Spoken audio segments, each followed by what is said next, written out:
advice is never one size fits all. So this is part of the reason why you've never seen me on these YouTube things, because I'm like, Yeah. people are going to be asking me for strategies when really I'm here to build tools. Right. People call me and they're like, here's a strategy that I'm using, but it's wasting a lot of my time. And then it's like, oh, then we can have a conversation about how to build tools around that strategy, like a Okay. proven strategy, Okay. rather than just be like, maybe you could do that. Because then if I give them advice, I'm not an expert on strategy. I'm just an expert on building cool tools in the Yeah. tech world. But if I give them advice and they don't sell anything, then they're just going to yell at me. So this is why, like, I'm not going to try to pose as someone who knows everything. Our team is always just, our team is smart and curious, and we ask the right questions. We try to get the conversation direct into a productive manner to be like, how do we help you make money? Where are you wasting time when you're trying to make money? Right. Well, this And is how can we help? right. So, okay. So let me bring that up. I personally think, I think that too many people are trying to prolong the Amazon to Walmart drop shipping. So I think a lot of influencers are being a bit disingenuous in teaching to drop ship from Amazon to Walmart, when the math and you break in too many rules when you drop ship from Amazon to Walmart. We all know this is a gray area. We try to not break rules to make money with retail arbitrage, right? But I think the Amazon to Walmart game is over, and no one is just saying that. Dropship Tyler brought it up. But I also think that my personal fear, because I've been in this so long, is that Walmart, in my opinion, is still a huge opportunity, but it's not going to work with Amazon. And I am not in the software business anymore per se. I do marketing for like just FBM Fox right now. I interview a lot of you guys. And that interests me a lot, right? And I think, I know you brought up earlier in the conversation that a lot of other software does price tracking or price changing for a lot of suppliers. But I think that we need, when I say we the community of drop shippers needs a tool that is dependable and still expands a bit on suppliers and systematically stays away from Amazon. Because I think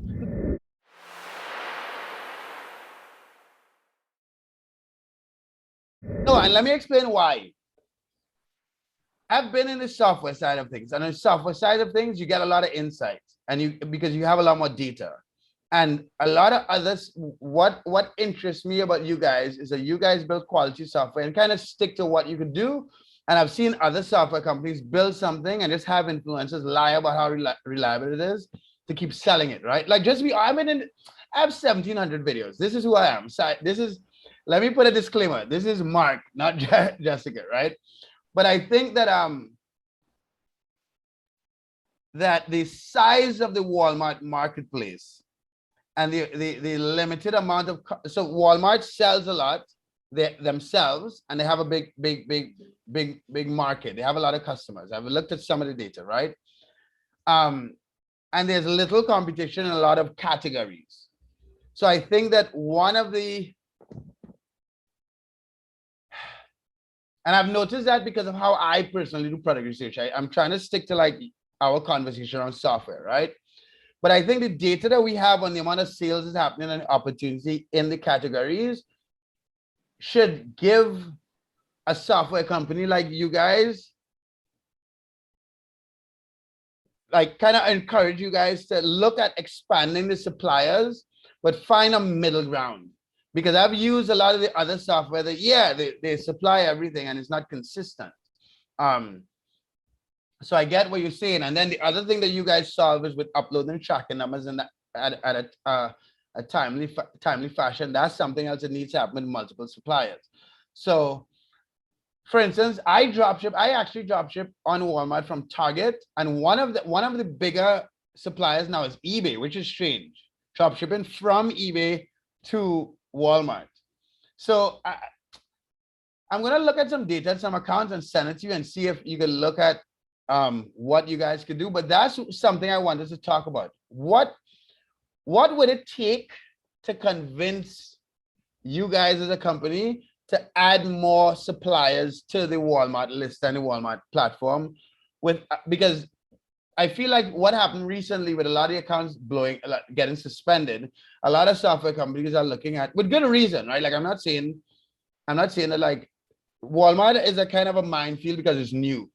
When eBay was new, they keep changing and people get suspended and they come back, they get suspended and they come back. And I think Walmart, I know that Walmart is kind of in that place, but one of the reasons I wanted to have this conversation is because of that. My hope is that you guys do not look for tweaking it a little bit. And one of the main things is to add more suppliers. I don't know if it like you will want to focus on 4 main suppliers based on a certain number. How do you guys make that decision? How do you make a decision how to add a supplier? Usually it's pretty simple. Usually it's a big seller who calls and is like, I don't have good tools for this. I'm already doing it successfully, but I'm drowning. They're like, I'm drowning. I can't do this anymore. I need engineering. That's usually what starts us getting building when someone is really committed and has already proven how it works, right? Another alternative is just like maybe a small group of sellers who are all committed to selling from this source. They can all come as one and be like, hey, we were serious. We actually need this. Because so many times people are like, can you build this for us, please? And we build it and then they go, they like disappear. It's so sad. Okay, it's like dating, you know? No, but let me challenge you on something. Right? Early in this drop shipping, because I was making a video about the evolution of drop shipping, right? Early in this drop shipping game or process, it was a lot about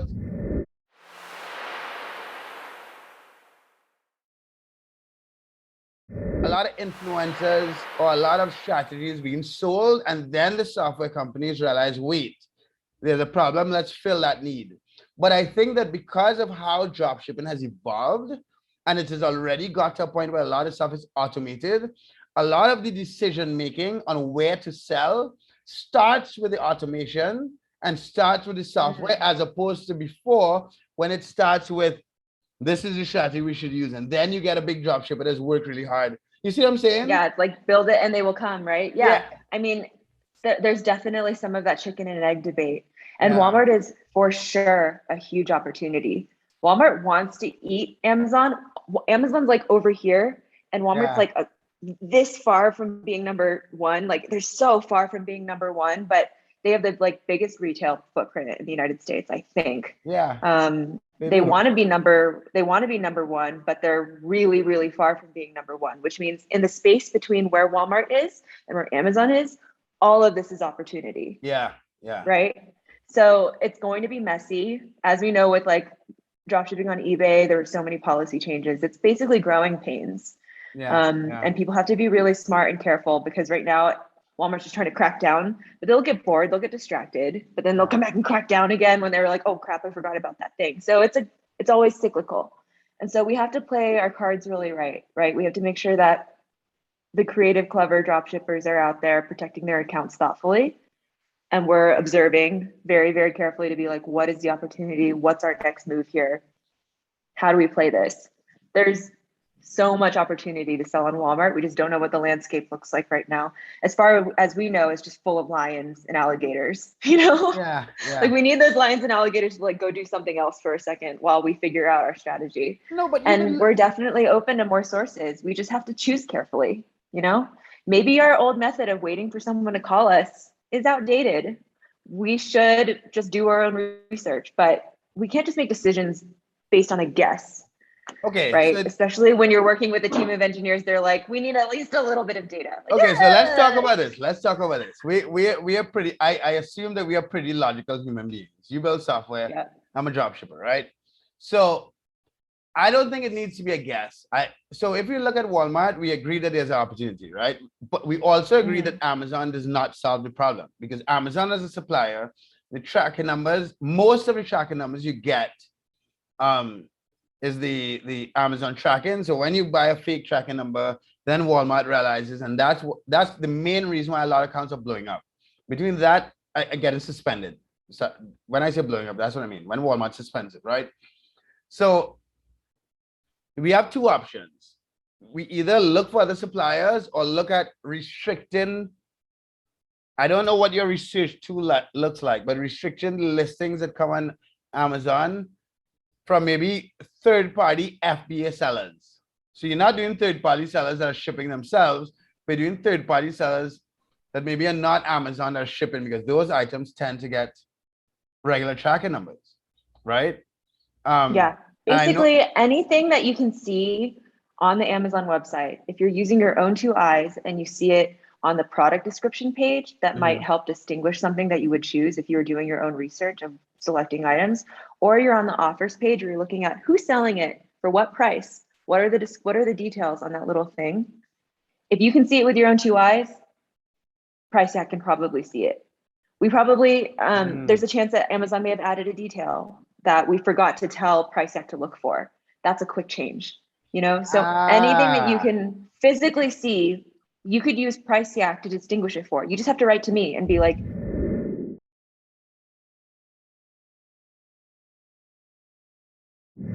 hey, could you just like automatically check each of these descriptions for this one thing that I'm looking for, you know? That's one way that you could potentially filter for better. So you're that communicative with the customer. Okay.